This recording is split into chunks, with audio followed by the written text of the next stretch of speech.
The Ford government needs to double its funding to universities just to reach the average funding level of other provinces. A new report has found aggressive cuts have put the financial stability of universities at serious risk, and students are paying the price. I do definitely feel like I'm being exploited somewhat. Second-year international student Khalid Ibrahim pays $32,000 a year in tuition at TMU.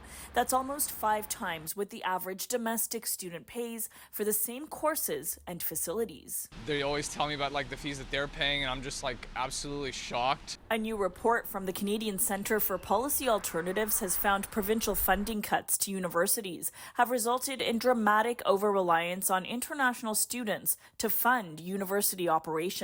We think that's exploitative. It's not fair to treat these international students as cash cows. The author of the report, Randy Robinson, tells us when it comes to funding, Ontario is absolutely the worst at funding universities of any province in Canada. Funding would have to double from just under $8,300 per student to more than $16,000 per student just to bring Ontario's share of funding to the Canadian average.